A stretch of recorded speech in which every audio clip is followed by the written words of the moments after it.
Bonjour, c'est Stéphanie. Bienvenue sur le podcast Tu joues ou quoi, dédié à l'univers du jeu de société. Suivez-moi, je vous emmène dans les coulisses, à la rencontre des acteurs de ce monde très créatif. Je suis contente de démarrer cette 3e saison du podcast Tu joues ou quoi. En ce début d'année 2025, je vous propose de découvrir le parcours et le métier de Gaëtan Bojano, agent d'auteur.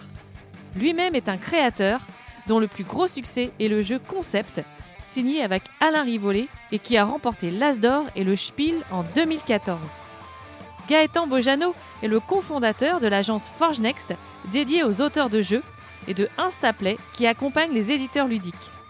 Sa rencontre au Festival de Vichy il y a quelques mois a été très enrichissante. Alors j'accueille Gaëtan Bojano sur le podcast, merci d'être là.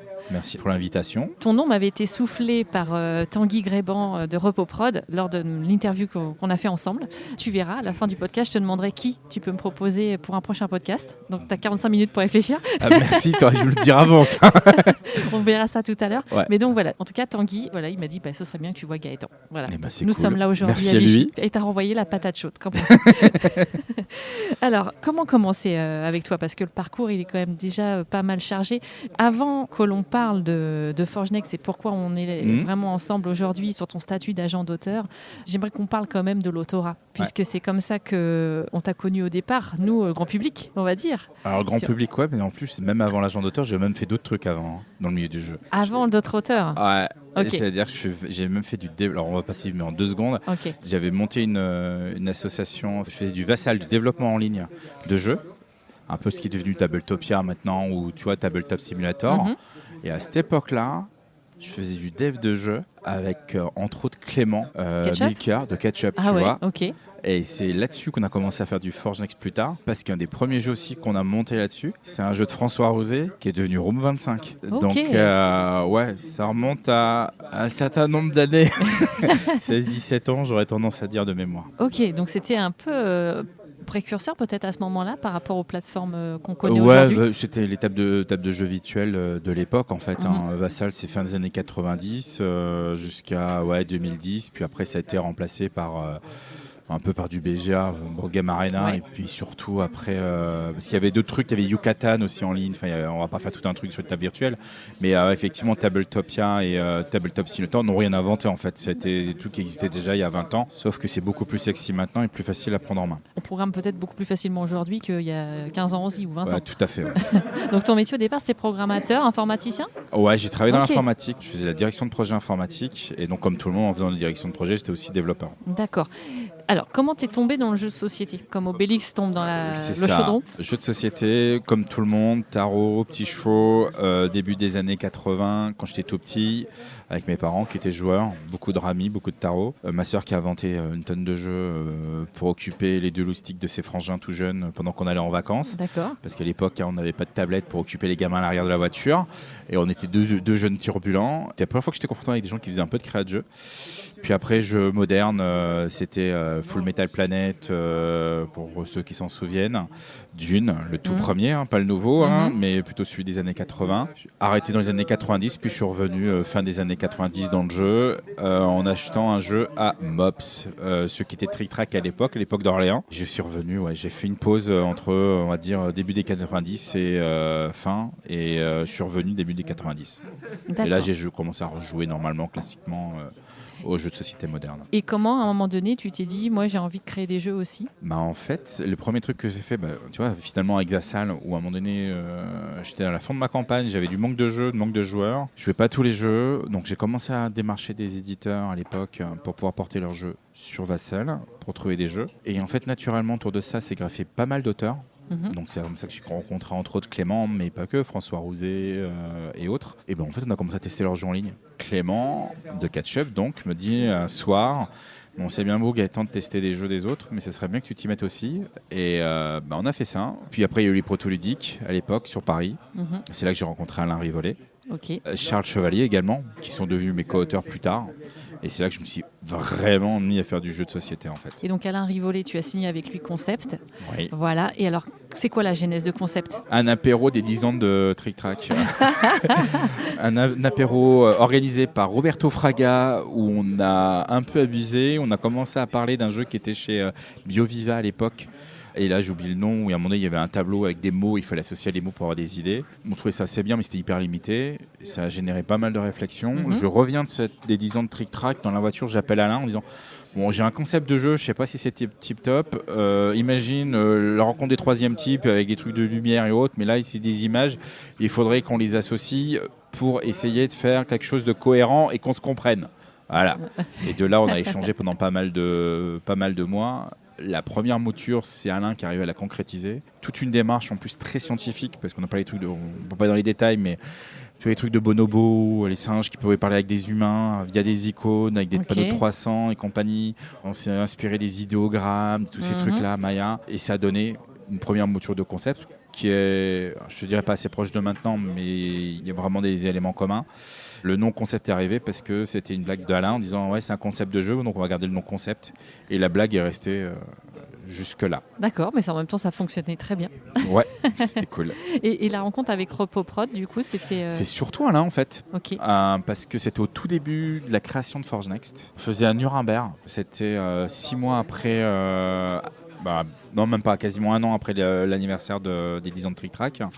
Moi, j'arrive à Nuremberg, je dis clairement à Alain en disant écoute, j'ai pas le temps du tout de m'occuper de concept. En plus, c'est un truc hyper clivant, ça va jamais se vendre.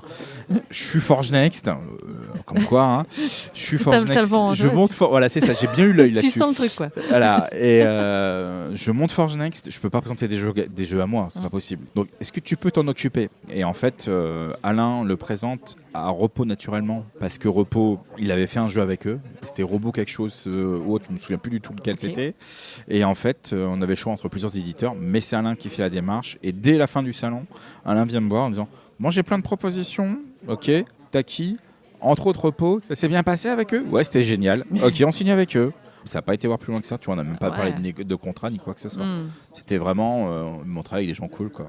Bah ouais, c'était au feeling, quoi. Ouais, aussi. et certainement une des meilleures décisions de ma vie, je pense. Alors justement, oui, parce que on le rappelle quand même, Asdor 2000. Attends, j'ai noté. 2014 et Spiel aussi. Ouais. Voilà, donc ça a forcément changé un peu ta vie derrière. Ça a complètement bouleversé ma vie, tu veux dire. J'ai eu la chance de... Clairement, c'est ce qui me fait vivre à l'heure actuelle. Alors, pas que ça, mais c'est 90% de ce qui me fait vivre. Moi, j'avais encore une autre activité. Encore aujourd'hui, du coup. Encore aujourd'hui, ouais. Alors, à degré moindre, hein, mais évidemment, on n'est plus du tout sur les mêmes chiffres que les 2 dernières années, sont beaucoup plus durs. Mais est-ce que tu as une idée là du chiffre, du nombre de boîtes vendues depuis le... Ouais. Vas-y. 1,5 million. Ah ouais. C'est pas énorme sur un jeu qui est dur depuis aussi longtemps. Par rapport je crois qu'on au temps, a 2 millions. Je crois qu'on a plus de 2 millions avec Concept Kids. Par rapport à ce format de jeu-là, par rapport à la durée ou quoi que ce soit. Alors c'est un très très beau chiffre, attention. Hein. Mais si vous prenez des Cortex, si vous prenez un Terraforming Mars ou quoi que ce soit, Terraforming Mars c'est plus d'1,5 million. C'est que en fait c'est un jeu qui ne vendait pas des volumes autant à une époque. Ça continue très très bien. C'est cool. Mais c'est pas des chiffres. Il y en a des chiffres des jeux qui sont plus récents qui font beaucoup plus de volume en fait. D'accord, ok. Mais par contre, ce qui est top et ce qui est le plus important, c'est que c'est un long seller, ce qu'on appelle un long seller, ça se vend régulièrement et bien. Donc, et ça c'est cool. Et un jeu qui dure, on sait qu'aujourd'hui c'est précieux quand même. Et c'est tellement rarissime. C'est de plus en plus dur en fait. Donc, on peut faire des chiffres énormissimes. Tu vois, j'en parlais la semaine dernière avec Gauthier, maintenant qui est chez Yellow, qui était avant chez Philibert. En fait, on voit des chiffres où on vend beaucoup la première année qui s'effondrent au bout de 2 ans. Je pense entre autres à Last Message qu'on avait fait chez Yellow avec Forge Next. On a eu des chiffres juste incroyables la première année et depuis ça s'est effondré et ça ne sera pas long sellers. Et des chiffres qui fait que première année, à l'époque où sorti Concept, le jeu serait resté sur le marché. Donc le marché c'est plus du tout le même. Oui, bien sûr. Donc du coup, je t'ai un petit peu coupé dans ton élan quand tu disais que que ça t'avait révolutionné ta vie. Donc en fait, parce que tu as pu te consacrer à ça. Ouais, en fait, j'ai pas trop le choix. En fait, c'est surtout madame qui à un moment donné me fait ça suffit de chasser 10 000 livres en même temps. C'est 2016 ou 2017 où je reviens d'un essai complètement épuisé. Je menais Forge Next, je menais une activité annexe dans l'informatique. Elle me dit là, faut arrêter quoi en fait. Ça, tu vas te tuer à la tâche. Et donc en fait, j'ai arrêté. Je me suis mis en en disponibilité. Je dis à ma femme, c'est cool, je vais être beaucoup plus à la maison. 15 jours plus tard, j'ai Isabelle Vandamme qui m'appelle et qui me dit, en fait, on aimerait bien te faire bosser chez Ankama. Donc en fait, ça a un peu foiré sur le côté, je suis plus à la maison. Mais je me suis mis à fond sur le jeu de société et j'ai une vie d'indep globale, c'est génial. Clairement, le concept me fait vivre. Je gagne beaucoup moins ma vie qu'à l'époque où je cumulais tout. Mais ma vie est beaucoup plus saine et je suis beaucoup mieux dans ma... Voilà, c'est important d'avoir un équilibre. J'ai une vie rêvée. Pour rien, on en reparlait justement avec Gauthier semaine dernière ou avec Erwin hier après-midi, pour rien au monde je changerais ma vie. J'ai la chance de vivre ce que je vis. C'est clair, je suis maître de ma vie de tous les jours. Je travaille avec des gens que j'adore. J'ai de la chance. Ça fait plaisir de voir des gens heureux. Mais non, mais c'est important. Alors, je ne dis pas que c'est tous les jours génial ou comme tout le monde. Mais réellement, la vie que je mène, je ne l'aurais jamais rêvé il y a 15 ans ou 20 ans. On me dirait, tu vas vivre ça de cette manière-là, où tu es maître de ta vie, de ton destin. Waouh, quoi. Enfin, je veux dire, c'est en dehors du monde du jeu ou quoi que ce soit. J'ai de la chance. Et finalement, les ventes de concepts t'ont permis peut-être de te lancer à corps perdu dans Forge Next, enfin, justement de pouvoir lancer cette activité-là. Alors, l'activité existait déjà, en fait, parce que Forge Next existe depuis 2010. D'accord. On le faisait en non officiel avant, depuis 2008. C'est Ravensburger et surtout Mathieu Depnou, Cocktail Games. Qui m'ont dit à un moment donné, bon Gaëtan, t'es gentil, mais là, il va falloir mettre un cadre juridique à ce que tu fais. Et il avait raison. Et on a monté Forge Next avec 5 personnes à l'époque, mais surtout Laurent Picard. Et en fait, avec Laurent, on allait à droite, à gauche et autres. Et puis, ça a pris une telle ampleur, effectivement, que c'est devenu la structure qui existe actuellement, avec plus de 100 jeux édités, des As d'or, des nominations au Spiel, des recommandés au Spiel, grâce à nos auteurs. Alors, qu'est-ce que Forge Next ? Comment tu le définis ? Forge Next, c'est une agence d'auteurs. C'est-à-dire que des auteurs viennent nous voir, des auteurs du monde entier, puisqu'on a à peu près, on va dire 50 à 60% de français francophones. Le reste, c'est des auteurs japonais, coréens, canadiens, américains, grecs aussi, qu'on a en agence à l'heure actuelle. Okay. Et notre objectif, c'est de les accompagner à la finalisation de leur jeu. Et une fois la finalisation du jeu fait, on va jusqu'à la présentation, négociation du contrat et s'assurer que tout va bien jusqu'à l'édition. Une fois que le jeu est édité, s'assurer que ça fonctionne bien, que les paiements soient faits, que tout soit fait dans le bon cadre. D'accord. Ça va très loin. Et quelle est la composition du coup de Forge Next ? Alors officiellement en interne, on va dire qu'on est 4. Donc moi, il y a ma femme qui s'occupe de toute la partie anglophone, organisation aussi, c'est pas anodin. On est plusieurs week-end auteurs dans l'année. Donc ça, création des week-end auteurs. Des week-end auteurs. Et ça, c'est gros boulot parce qu'on invite tous nos auteurs dans nos locaux pendant 3 jours. C'est des grosses game jam, quoi. Ouais, c'est ça. Hein. Okay. On fait le point, on fait où est-ce qu'on en est. Je leur donne aussi des infos par rapport au secteur du jeu, ce qui est demandé. Et donc, tout ça, c'est cette structure-là, elle s'en occupe. Elle s'occupe aussi de tout ce qui est partie anglophone, parce que tout ce qu'on fait, on le fait en anglais. On a quelqu'un pour la communication qui est Bernard Cabarou, qui est aussi graphiste illustrateur. Okay. Ça, c'est indispensable. Et on a quelqu'un qui nous représente au Japon, qui m'a soumis Sato, hyper important parce que c'est grâce à elle qu'on a eu Okazo et qui entre autres Hisashi Hayashi qui a fait Yokohama. The Number, Shiropo Prod et autres, et voilà, on est 4 là-dessus à travailler, plus en fait ça c'est le côté un peu officiel, on va dire ça comme ça, mais aussi les auteurs longue durée, c'est-à-dire nos auteurs longue durée sont super importants. C'est une partie de l'équipe, ceux par exemple qui animent notre stand à Cannes. Ils ont les clés du truc. Là, clairement, c'est plus moi le boss, c'est eux. Et qui sont les auteurs longue durée, justement ? En fait, nos auteurs, on peut les signer soit pour un jeu, et une fois que ça se passe bien dans les deux sens, ça veut dire que finalement, travailler avec un agent, ça m'intéresse pas. Next. Et nous, sinon, en fait, le courant passe pas aussi bien qu'on l'aurait imaginé et autres. On va pas aller au-delà. On signe l'auteur pour l'ensemble de ses jeux. Et là, on va plutôt gérer sa carrière, mais au-delà de ça. Donc, c'est pour ça qu'on parle un peu d'agent. Mais en fait, notre métier est plus proche d'un producteur de musique.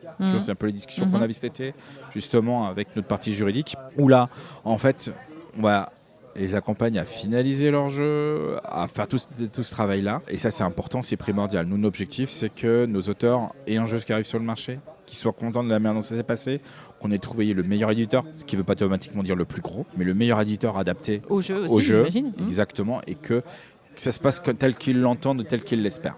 D'accord. Et alors du coup, tu n'as pas répondu à ma question.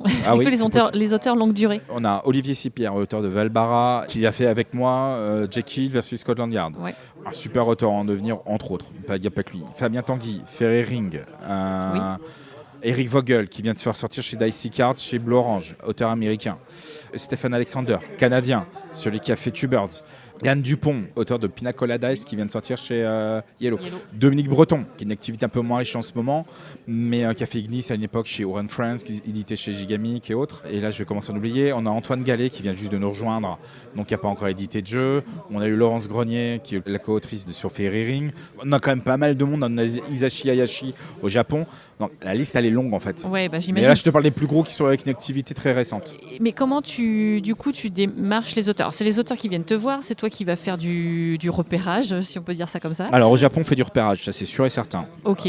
En France, les gens nous connaissent, on ne fait pas trop de repérage, c'est plutôt eux qui vont venir nous démarcher.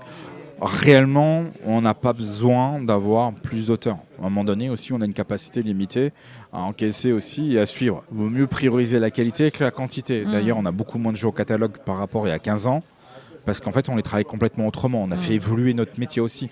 Il y a 15 ans, il y a quelques autres agences, mais ce n'était pas connu, tel qu'actuellement, parce que le marché du jeu n'était pas le même. On avait Weekend Games qui avait été créé par exemple par les auteurs d'Abalone. On a White Castle qui existe toujours, qui sont des Autrichiens. Mais c'était pas courant. Le marché du jeu n'avait pas la même taille. Oui. Et après, on a fait beaucoup évoluer cette partie-là. Ok. Les auteurs qui viennent vous voir, en fait, ils sont en recherche de quoi précisément? Quelles sont leurs attentes? C'est-à-dire, en fait, ils ont vraiment pas envie de s'occuper de chercher un éditeur parce qu'ils sont vraiment pas bons dans ce domaine-là. Et... Alors ça, c'est ceux avec qui on travaille le plus longtemps. Ok. Où on a des auteurs qui ne supportent pas les noms. Alors, faut savoir, c'est qu'un... Ouais, c'est chaud. Hein. Je veux dire, on a... Et là, je vais pas faire de name dropping, hein, mais on a déjà eu des auteurs où ils ont voulu bosser avec nous en disant mais par contre j'ai un rendez-vous avec un éditeur, est-ce que tu peux nous l'accompagner? On ne fait jamais ça. Cette fois-ci, on l'avait fait. L'éditeur avait un peu zappé que l'auteur était là, que c'était pas nous, et l'auteur est sorti en larmes du rendez-vous parce qu'en fait, les mecs, ils s'étaient un peu lâchés, quoi. Donc, et en fait, les éditeurs, clairement, avec nous, ils sont cash. On est cash avec eux. Ça veut dire qu'à un moment donné, on est là pour être efficace. Les noms, au bout d'un moment, c'est vrai que ça peut être pesant. Donc, on a des auteurs qui gèrent ça plus ou moins bien. Ça, c'est des auteurs qui viennent nous voir. Ouais. Ou des auteurs qui nous disent, en fait, j'ai pas pitché un game, un jeu. Et ça, c'est sûr que c'est pas vendeur, si simple. Un des meilleurs auteurs que je connaisse, qui m'a déjà pitché des jeux ou autres, qui n'a pas travaillé avec nous en direct et autres, par exemple, c'était Rivière, hyper connu. Ce gars-là, pour pitcher des jeux, c'est certainement un des meilleurs qui soit. Il sait ce qu'il faut faire, c'est juste parfait. Auteur connu ne veut pas dire automatiquement quelqu'un qui sait bien pitcher. Hein. Bien sûr, ouais. Mais c'est quelqu'un qui est bon déjà en créa. Après, on a des auteurs aussi qui disent je ne sais pas comment finir mon jeu. Voilà, c'est des auteurs qui demandent de l'accompagnement et autres. J'ai pas le temps, j'ai une activité professionnelle à côté, j'ai pas le temps de démarcher tout le monde, d'aller sur tous les salons. Est-ce que tu peux m'accompagner? Ok, go, voilà. J'imagine que c'est peut-être la majorité des auteurs qui sont chez toi. Ouais, ils ne sont pas des professionnels, c'est-à-dire ne sont pas à temps plein auteurs. C'est ça. Isashi Hayashi, dont je te parlais tout à l'heure, au Japon, Stephen Alexander, l'auteur de Q-Birds, et autres, sont des auteurs full-time. Okay. Dominique Breton pourrait être full-time, il y a d'autres activités dans la 3D et compagnie autour du monde ludique. Mais voilà, c'est des auteurs qui veulent se concentrer souvent sur la création. Oui, d'accord. En plus, nous, c'est vrai qu'on a tendance aussi beaucoup à leur donner aussi des projets. On est beaucoup sollicité par des éditeurs. Et là, dans ce cas-là, on redonne typiquement Pina Colada et Dicey Cards. C'est issu d'une même demande à l'origine de Yellow pour faire des jeux de bar en fait. Ça génère aussi énormément de choses en fait. Quand un auteur te propose un jeu, ou plusieurs jeux d'ailleurs, toi, tu vas faire un premier retour justement en disant celui-là c'est pas du tout prêt, je peux pas le présenter à personne. Alors, grosso modo, en agence on peut quasiment prendre tout sauf des gros jeux. Tu vois, des Terraform mi-mars on prend pas. En fait, pour la simple et bonne raison, on allait plutôt vers ça il y a 15 ans parce que c'est notre tasse de thé. Depuis, on a compris que c'était pas vers ça qu'il fallait aller. Bon, là, je parle pas question business. En fait, il y a très peu d'éditeurs pour faire ce genre de jeu, mais surtout, c'est que ça prend beaucoup plus de temps pour le développer et le travailler et le mettre sur le marché. Donc, en fait, entre l'énergie folle qu'il faut pour faire ce genre de jeu, pour le pourcentage de signature, c'est contre-productif. Voilà, donc en fait, on prend des jeux abstraits, parce qu'à petit perso, j'adore ça. La probabilité de l'arriver à le signer est très très faible, mais réellement, le temps ou la manière de le présenter, ça va quoi. Il nous faut quand même des jeux coup de cœur. On prend de tout ce qui est bon. Quand un auteur vient me voir, en fait, le premier truc que je regarde, c'est comme n'importe quel éditeur, en fait, je regarde le jeu. Est-ce qu'il y a une originalité mécanique ou matérielle? Si une originalité matérielle, est-ce qu'elle est bien mise en œuvre dans le jeu et mise en avant? Et clairement, quand je lis la règle, c'est c'est pour tel éditeur. Tu vois, il faut tout de suite que je me projette en disant c'est ça. Toi, tu as cette connaissance-là effectivement du marché qui va être très précieuse pour les auteurs effectivement. Parce et en fait, j'aurais même tendance à te dire pour les éditeurs, parce qu'en fait, il faut que sauf si on va voir un éditeur pour la première fois, on va faire. Mais quand il y a un éditeur qui débarque chez nous, qui vient nous voir, c'était le cas de Yellow la semaine dernière, ils sont passés 2 jours à la maison, ou qu'on va rencontrer sur un salon, clairement, il faut qu'on sache qu'est-ce qu'il veut. Et nous, en fait, on fait une présélection sur nos jeux. Des fois, on peut aller juste à la frontière et dépasser la frontière parce qu'on ne sait jamais par rapport à une évolution de gamme ou quoi que ce soit. Et en fait, on va directement à la présentation. À l'essentiel. Et en fait, à l'essentiel, on sait ce qu'il faut dire, présenter. On va pas aller dans le micro-détail de la règle, mais c'est de dire les bons mots clés pour dire « Ah ouais, ça, je veux le savoir. Ça, je veux ce jeu-là. Et il y a un éditeur qui me dit bon, écoute, Gaëtan, j'ai pas de coup de cœur, on a déjà un truc comme ça chez nous ou quoi que ce soit. Là, dans ce cas, c'est next. Pas de souci. Mais on va pas insister, c'est inutile. Par contre, si on estime qu'il est en train de passer à côté d'un truc et que c'est une bêtise, pour rester poli, là, on va insister. Mais on va insister quand il faut. Et ça, en fait, avec le temps, on a pu distiller, créer une confiance entre eux et nous pour dire ok, ça va être efficace le rendez-vous. Ça ne veut pas dire qu'ils vont trouver automatiquement quelque chose, la dernière perle ou quoi que ce soit par rapport à ce qu'ils cherchent actuellement, mais ils savent qu'avec nous, en fait, on va aller à l'essentiel, on va leur faire gagner du temps et on va aller au direct. On arrive à évaluer le coût des jeux, prix de vente publique et compagnie. Pour eux, c'est super important. Ça t'arrive avec ces données-là, justement, en disant ce jeu-là, je peux estimer le coût de production, tout ça. Ouais, en fait, je pense que tu vois, les auteurs connus, je parlais des Antoine Bozin, des Bruno Catala, des Théo aussi. Alors bien évidemment, moi j'ai peut-être une démarche qui est peut-être encore plus économique façon de parler, mais en fait c'est que j'essaye de flatter où est-ce qu'il faut. Bien évidemment, c'est avant tout le jeu qui doit être mis en avant, la qualité ludique, la qualité d'expérience aussi proposée.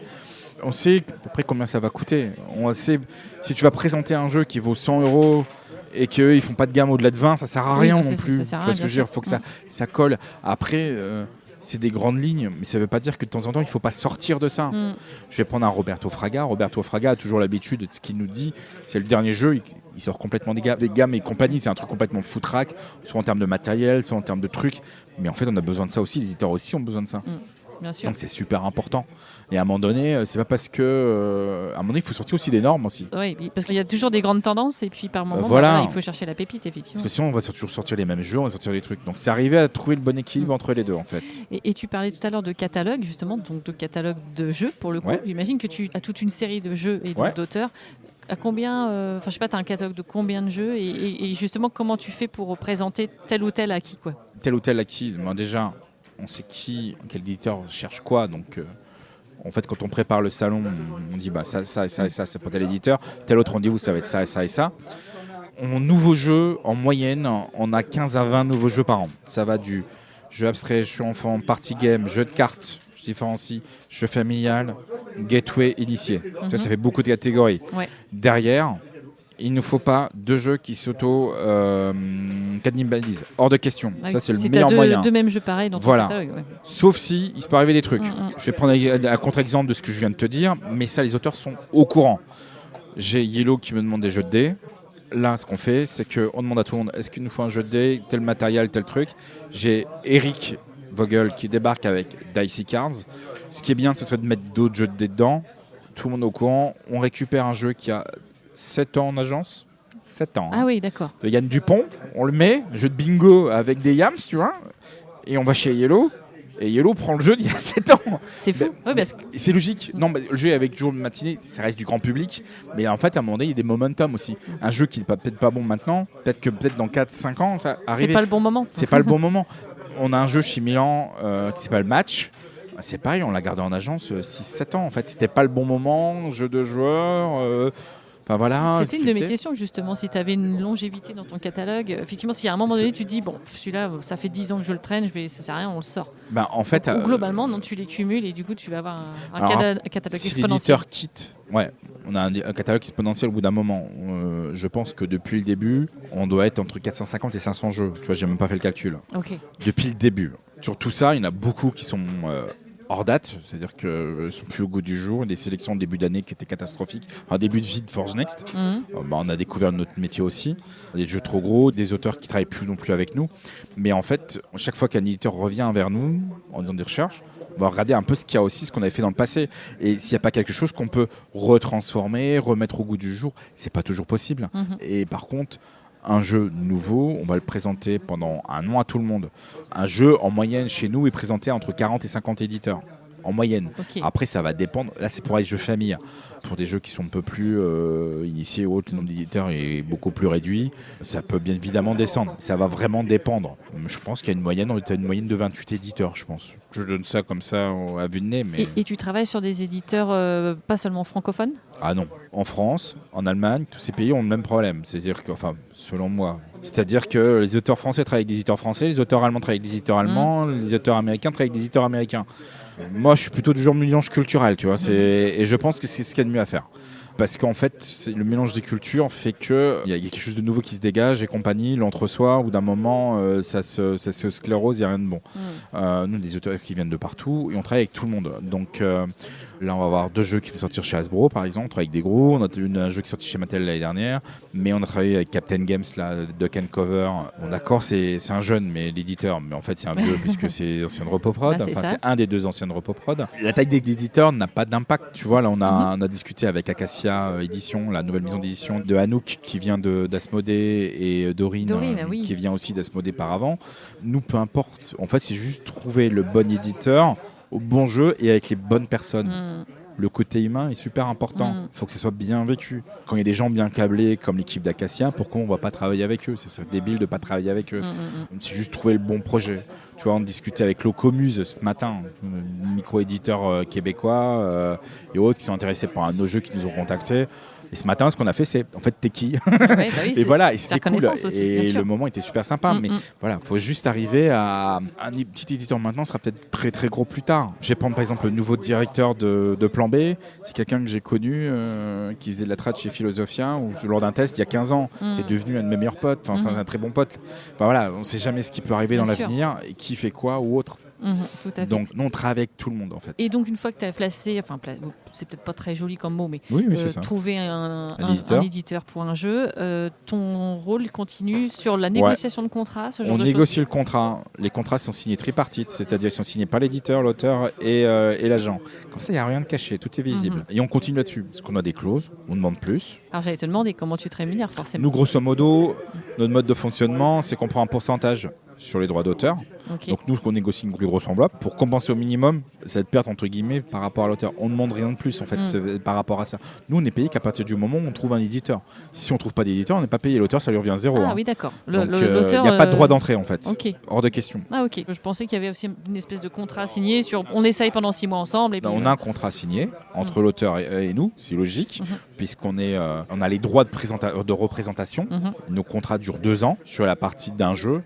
Plus longtemps quand tu as un auteur longue durée et c'est du tacite de reconduction après et on travaille sur cette manière-là. Nous on sera uniquement rémunéré que sur les ventes. Sur les ventes, d'accord. Sur les ventes, c'est tout. En fait, donc il faut qu'on trouve. Nous, on a une obligation de résultat. C'est ça. L'intérêt, il est forcément que les jeux, ils trouvent éditeurs. Exactement. Et qu'ils soient bien poussés derrière aussi. Exactement.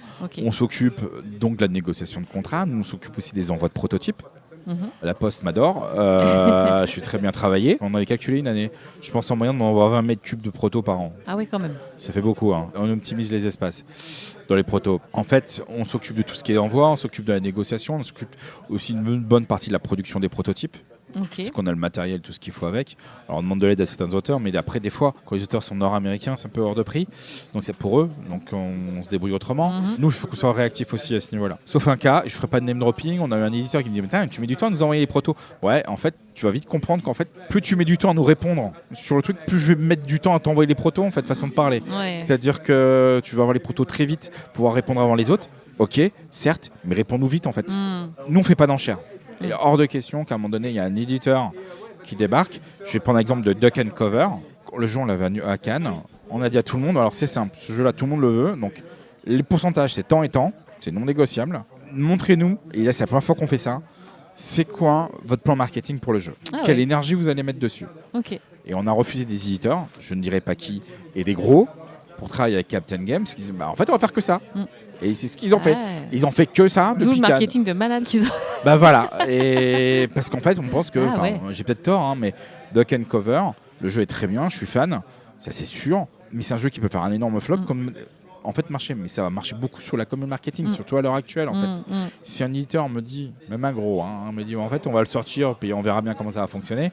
En fait, on va même pas travailler avec. Ce qui est bien, c'est qu'en fait, au-delà de chercher à se vendre, là tu as eu l'embarras du choix au final aussi. Donc, C'est pas toujours le cas, mais oui. De temps en temps, ça arrive, donc c'est bien de le Oui, souligner. et pas d'enchères. Parce qu'en fait, quand tu fais des enchères entre les éditeurs, tu le payes plus tard. Ah oui. Donc là, on aura toujours dit, donnez-nous votre plan marketing, on choisira le bien. Le pourcentage, c'est ça. Hein. Il est correct, il n'est pas pété, il est normal, on n'abuse pas. Mais nous, on a besoin du plan de com et marketing parce que ça va vraiment dépendre de ça. Et là, l'implante de Duck & Cover, surtout aux US, parce qu'ils ont fait un énorme boulot aux US. Je ne sais pas qui quelqu'un d'autre aurait pu faire ça actuellement. Ah oui donc ça sort en même temps aux US Ça sort aux US et les premiers chiffres pour les US sont très sympathiques, on va dire ça comme ça. Donc ils ont des super contacts, ils ont fait un énorme boulot là-bas et on a bien fait là-dessus. Mais tout le monde ne peut pas automatiquement le faire, ça ne peut pas être fait à chaque fois. Le jeu s'y prêtait aussi. Enfin, il y a plein de choses en fait qui... Il n'y a pas de règle absolue en fait. S'il y aurait une recette absolue, tout le monde l'appliquerait. Bien sûr. Donc en fait, ça va dépendre des projets, ça va dépendre des relations, ça va dépendre... voilà. Peut-être qu'on a eu tort sur la fin ou quoi que ce soit, mais je pense pas. Mais voilà, il y a d'autres éditeurs qui nous ont fait on aurait pu signer avec, on aurait pu le faire. Oui, sur le coup, voilà. Et alors je reviens sur les droits d'auteur. En fait, la règle c'est à peu près 8-10% pour un auteur sur les prix de vente boutique. Logiquement, légalement, ça devrait être sur le PPHT, prix public hors taxe. Oui. Bon, ça vient surtout du monde du livre, c'est pas toujours facilement applicable. Donc historiquement, on est souvent sur le chiffre d'affaires éditeur, c'est-à-dire le prix de vente de l'éditeur au distributeur. Après, peu importe, nous on prend un pourcentage sur les ventes, sur les droits d'auteur de l'autre côté. Mais les auteurs sont calculés comme ça. Donc nous on prend ce ratio-là, mais nous c'est important que ce chiffre-là soit de manière optimum. Bah oui, bien sûr, parce qu'il faut que tout le monde s'y retrouve. Que tout le monde s'y retrouve. C'est super important. Parce qu'en fait, qu'à un moment donné, ça sert à rien non plus de mettre à jour ton éditeur, entre guillemets, sur le court terme. Il faut quand même qu'à un moment donné, il puisse aussi s'impliquer derrière. On va être aussi très regardant sur comment il travaille son international. Actuellement, un éditeur qui dit moi je fais ça en France, après je verrai bien, on fera de la sous-licence à l'international, ça veut dire que je vais le rendre à d'autres éditeurs. Bah non, en fait, nous, on sait faire nous-mêmes ça. Hein. Si c'est pour faire que ça sert à rien. Donc, nous, il y a toute une réflexion globale. Okay. Donc, typiquement, la discussion que j'ai avec l'Ocomu, c'est vous faites comment sur l'international, vous faites comment, pourquoi pas bosser ensemble, plutôt autre, mais vous faites comment Parce que l'idée, nous, on veut pas vendre, on veut pas faire du Rainer Knizia. Il fait très bien, mais c'est beaucoup d'énergie, encore plus d'énergie, de vendre pays par pays, éditeur par éditeur.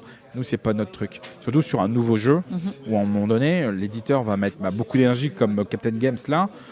Quand il a fait de connexion jeu qui met un autre, c'est normal qu'il y ait à un moment donné qu'il travaille sur l'international, qu'il arrive sur le développement là.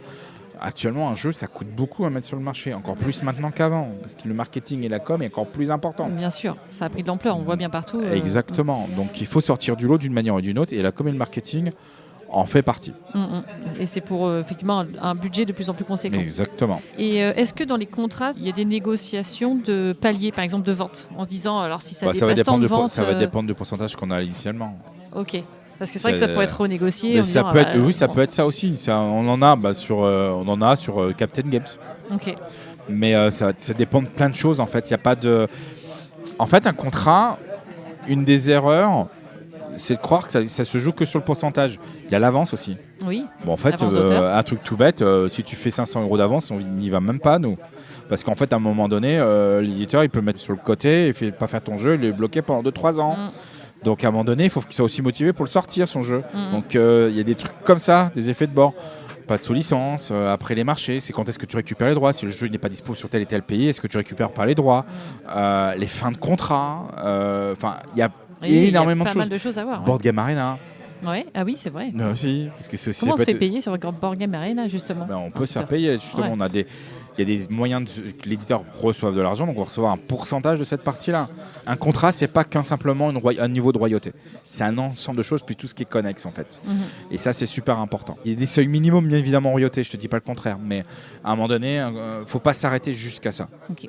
Et alors, donc, tu l'as évoqué, mais vous êtes beaucoup présent en Asie, donc il y a quelqu'un qui travaille à temps plein. Alors nous, on a quelqu'un qui travaille, qui est une autre activité aussi à côté, mais qui effectivement travaille pour nous pour tout ce qui est la partie relation avec nos auteurs japonais et aussi recrutement des nouveaux jeux. On travaille aussi beaucoup avec la Corée parce que historiquement, je suis assez proche de l'équipe de Mandou.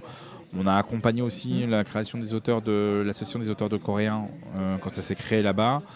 Et on y va régulièrement parce que même au travers d'Instaplay, mon autre structure qui accompagne les éditeurs, Mandou fait aussi partie de cette structure-là. Donc on a naturellement un truc.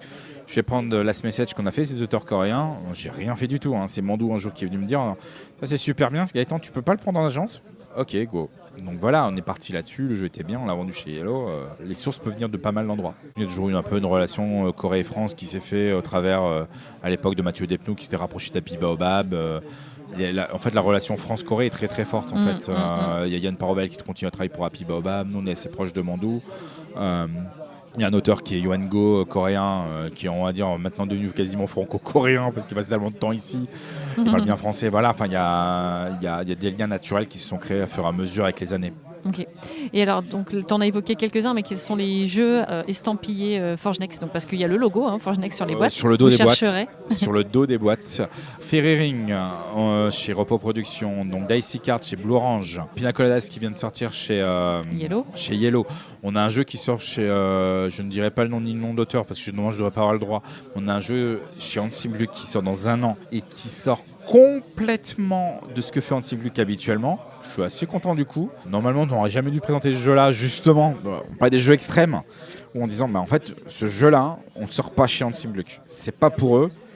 Sauf que vu la qualité de relation, à un moment donné, je débarque en disant, hey, teste ça, tu vas voir, c'est génial. Normalement, c'est pas pour toi, mais tu vas voir, c'est génial. Et ben ouais, ça a marché. Donc voilà. Et là, je vais en oublier une pelletée. On en a qui sort chez Milan. Il y a Yokohama qui continue. Oui. Qui est réédité chez Synapse. Il y a d'autres éléments qui arrivent par la suite. On a Duck and Cover donc chez Captain Games. On en a une quinzaine là qui arrivent. Plus d'autres que je ne peux pas encore nommer. Il y a des trucs qui sont prévus encore chez Studio H.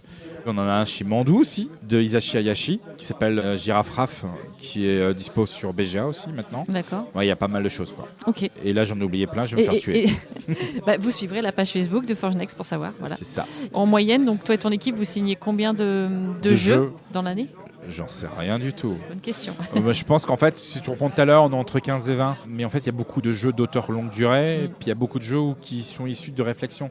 Ferry Ring, en fait, c'est issu du Covid, où à un moment donné, on a fait travailler pas mal d'auteurs en co-autorat et sur des projets et autres. Donc, tu vois, la demande de Yellow, ça donnait chez Pina Coladas et ça donnait Dicey Cards. Donc, tu vois, il y a beaucoup de choses aussi qui émergent de demandes ou de sollicitations annexes à droite et à gauche, qui nous fournit, qui nous alimentent naturellement. Alors, tu l'as évoqué rapidement tout à l'heure, tu parlais d'Instaplay, donc ça serait bien qu'on bifurque un petit peu là-dessus. Donc, c'est une émanescence de... Merci de Forge Next, parce qu'effectivement, à un moment donné, en partie, alors tu veux m'expliquer un petit peu mieux, mais pour répondre à une demande plus d'éditeurs. Ouais, alors en fait, au moment où je devais prendre un peu plus de temps pour ma vie, j'ai été contacté par Isabelle Vandamme, qui était à l'époque numéro 2 de chez Ankama, et elle s'occupait de Ankama Board Game. Et elle cherchait quelqu'un pour faire du game design. BlackRock lui a conseillé de me contacter, on a commencé à bosser ensemble. Donc l'idée au début, c'était simplement de les accompagner sur leur sélection de jeux et autres, sur la qualité de leur développement, d'arriver à développer des jeux.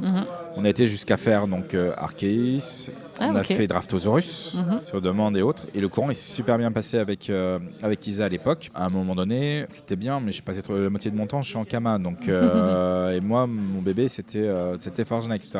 Donc j'ai quitté naturellement fin décembre 2019, je pense. 18, Ankama en termes de prestataire. Et Isabelle, 2 mois plus tard, fait la même chose. Prend du temps, elle, pour respirer, parce qu'elle a eu pas mal de choses en amont. Puis naturellement, on s'est mis à rediscuter. Et on s'est dit, mais en fait, on est super complémentaires. On a 2 bons, forts caractères, l'un l'autre, c'est cool.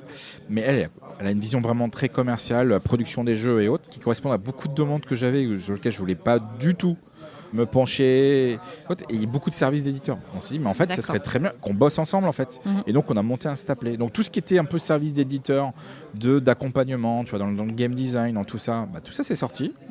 On l'a mis dans Instaplay. Ça a donné pas mal de choses. Donc, des jeux avec Mandou. On a contacté Mandou assez rapidement. Et on a l'idée géniale une semaine avant le Covid, de monter la boîte.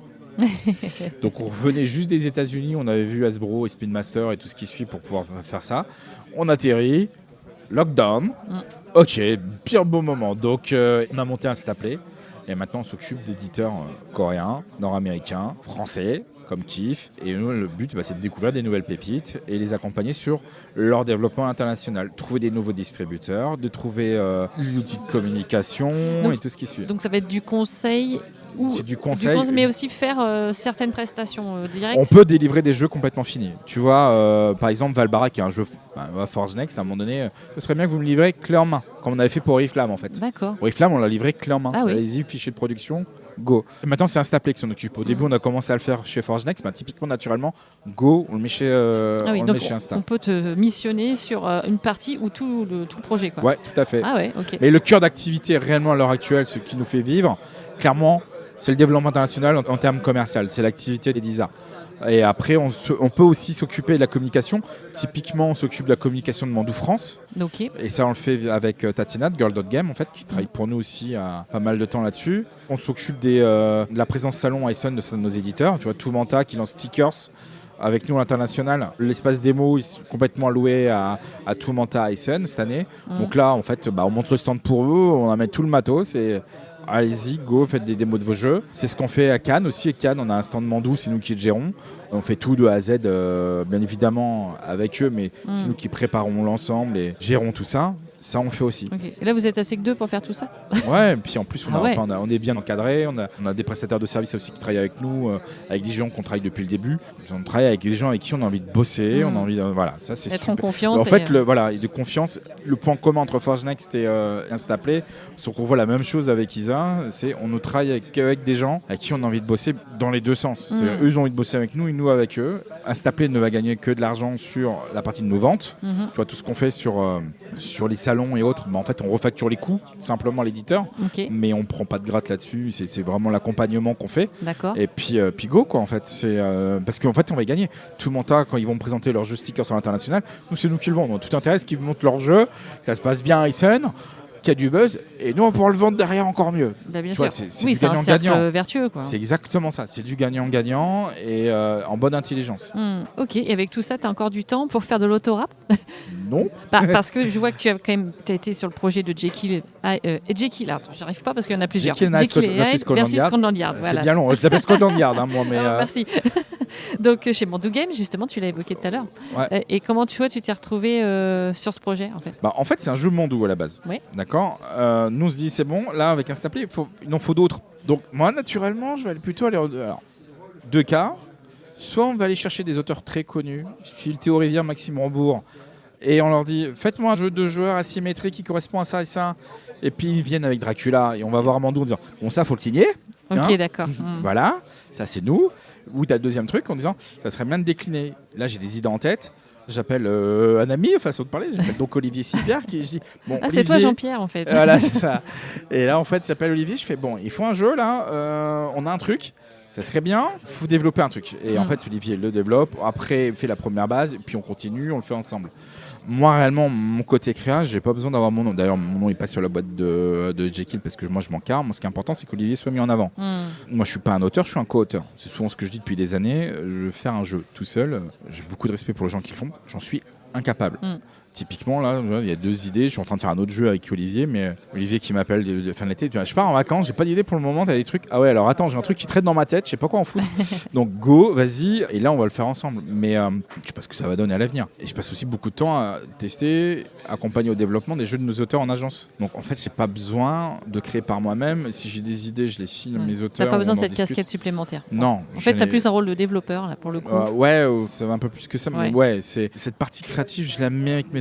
On la fait ensemble. C'est amplement suffisant. Les discussions qu'on peut avoir avec nos éditeurs, c'est important aussi. Et en fait, c'est amplement suffisant pour assouvir mes besoins de créativité. Okay. J'ai pas besoin d'avoir mes noms sur des boîtes ou quoi que ce soit ou autre. Le seul truc que je souhaite, c'est continuer à développer concept. Il y a peut-être des trucs qui sont en discussion. On verra plus tard. Mais ça, parce qu'il y a aussi lié à Alain et depuis la disparition d'Alain, pour moi, c'est hyper important. Mais voilà, en dehors de ça, j'ai toute la partie créativité, je la mets avec mes auteurs et on s'éclate. Et ça l'assouvit amplement. Pour conclure, quels sont tes projets à court ou moyen terme? Voilà, ils sont nombreux. Donc on a des petits projets de développement à titre perso avec 2 auteurs de chez Forge Next. On travaille sur des choses avec RepoProd sur lesquelles j'ai pas le droit de parler. Okay. J'ai déjà tout dit. Merci Tanguy. Et c'est génial parce que ça c'est super important. C'est que même si l'équipe a changé, c'est-à-dire les propriétaires, j'ai eu la chance aussi d'avoir un nouveau directeur éditorial chez RepoProd avec qui on s'entend super bien et ça vaut de l'or, surtout à l'heure actuelle. Après, on est toujours dans le développement de Forge Next et de nouveaux auteurs. Il y a un week-end auteur qui arrive et il continue à développer aussi Instaplay. Donc des recherches d'éditeurs, des nouveaux jeux. Là, on vient de rentrer Barnmade Games, qui est un petit éditeur américain qui fait expression. Ça buzz bien aux États-Unis. Et on est super content. C'est bien parti en France. Donc voilà, et on va le développer autre. On a de quoi faire. Oui, c'est vrai qu'il y a toujours des nouveaux éditeurs. Il y a toujours des nouveaux auteurs, donc c'est potentiellement.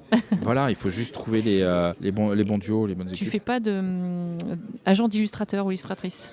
Non, parce que ça existe. Ah, ça existe déjà? Ouais, alors surtout dans le meilleur, je pense plus BD ou quoi que ce soit. Ah, oui. Dans le jeu de société, à un moment donné, il y avait des questions, il y en a certaines qui nous l'ont demandé, mais réellement pas utilité. Mais à un moment donné, c'est bon. Mais ça fait déjà pas mal. Et puis, c'est pas automatiquement dans mon domaine de compétences, en fait. Ouais. Je préfère me focaliser sur la partie auteur. Moi, mon but, c'est l'auteur. C'est vraiment le truc. C'est pas que je m'en moque de l'illustrateur, pas du tout. Hein. Mais c'est vraiment chacun son truc. Le métier d'illustration, je l'ai découvert chez Ankama. Hein. Je veux dire, la direction artistique, je savais pas ce que c'était avant. Je voulais savoir si la part des autrices augmente. Alors, on en voit plus. Nous, on a 2 autrices en agence. Pas Laurence beaucoup. Grenier. Non, c'est pas beaucoup. Réellement, sur les auteurs que je reçois, j'en ai très peu.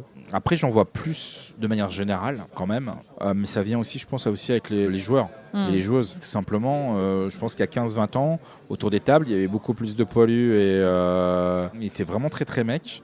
Et en fait, la place de la femme, mais même dans le secteur du jeu de société, si tu prends Forge Next, c'est moite-moite, homme-femme. Tu regardes Instaplay, je crois que je suis le seul mec, puisqu'en fait, il y a Isa. On fait travailler Tatiana sur la partie communication, on travaille beaucoup avec Erwin sur la partie graphisme. On a essentiellement des femmes autour, ce qui est très cool. Elles sont là, non pas parce que c'est des nanas, mais elles sont là parce que simplement, elles sont très douées.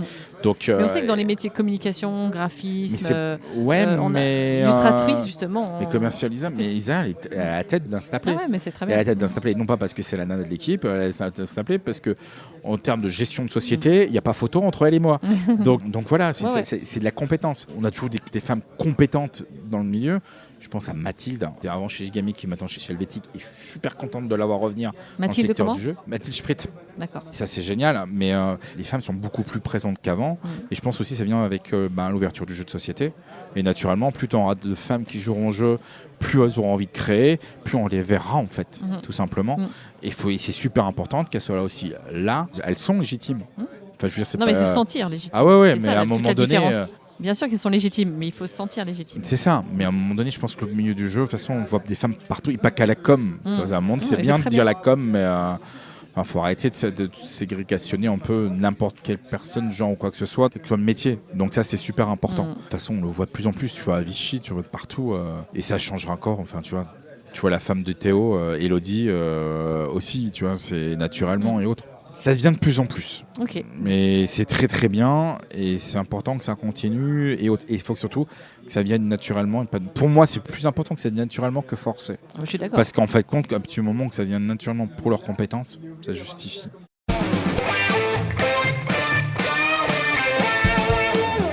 Si tu étais un mode de jeu, lequel serais-tu? Coopératif. Ah, c'est direct. Il n'y a même pas besoin de faire de proposition. Pas photo. Voilà, travail d'équipe. Ouais. Ok, ça te définit bien. Si tu étais un mode de jeu, pas un mode de jeu, pardon, une mécanique de jeu. Deck building. On construit petit à petit des nouvelles choses. Ouais, ça me plaît plus ça. Ouais, ok, c'est la réponse qui me revient le plus souvent. Enfin, je fasse des stats à un moment donné. Si tu étais un auteur ou une autrice. Waouh, Casola Mercle. Alors, l'auteur de Talouva, parce que j'adore ce jeu. J'ai Antique aussi, qui était génial, qui avait été réédité chez Super Meeple à un moment donné. Antica, c'était très bien. Ça, j'adorais. Et Léo Colovini, que j'avais adoré aussi. Tu vois, c'est mes 2 auteurs préférés, c'est ça. Mais Andrea Casola Mercle, c'est très bien. Ok. Alors, en général, je me suis fait un peu avoir parce que tu es déjà auteur en fait, donc j'aurais pas dû te poser cette question. Ah ouais, ça me choque pas. Moi, ça me. Je suis co-auteur, je suis pas auteur. Florence, c'est énorme. C'est marrant, ça quand même. Tu insistes là-dessus. Donc, je vais quand même refaire ma question. Si tu étais un illustrateur ou une illustratrice de jeux de société. Chris Killiams, caméléon incroyable. Ouais, Chris Killiams. Ok. Et donc, tu as eu une 50aine de minutes pour réfléchir. Si tu avais un nom, quelqu'un à me proposer pour une future interview. Ah en fait, Mathilde Spritt, c'est important. Je trouverais ça génial parce qu'elle a un vécu incroyable. Elle a connu l'avant 2010. Elle est revenue dans le jeu après avoir fait une pause. C'est quelqu'un avec qui j'ai pas eu la chance de pouvoir travailler. Le moment où on a commencé à faire des trucs, elle est partie de Gigamic. Mathilde Spritt en premier. Et donc, elle est où aujourd'hui? Chez Helvétique. Helvétique, ok. Si elle veut pas et qu'elle est trop discrète et qu'elle veut pas, va voir Gauthier Althaus qui est maintenant à la tête de la direction du côté Yellow, qui était avant chez Philibert, qui est aussi quelqu'un qui a un vécu qui est super intéressant. On a eu des super discussions avec lui là, quand il est venu à la maison là, il y a la semaine dernière. Ouais, super intéressant. Ok, écoute, merci beaucoup. Merci d'avoir pris le temps de jouer au jeu de l'interview. C'est moi, c'est toujours un plaisir. On va conclure tous les deux ensemble avec la phrase habituelle. Alors avec Gaëtan Bojano, tu joues quoi? Merci d'avoir écouté cette interview jusqu'au bout. Si vous avez aimé cet épisode, je vous invite à laisser un commentaire sur Instagram ou la chaîne YouTube Tu joues quoi, sur laquelle David vous présente de nombreux jeux chaque semaine en vidéo. Dans 2 semaines, je serai avec Yves Hirschfeld, créateur de jeux depuis les années 80. Restez connectés en vous abonnant au podcast sur la plateforme d'écoute de votre choix. Je vous dis à bientôt!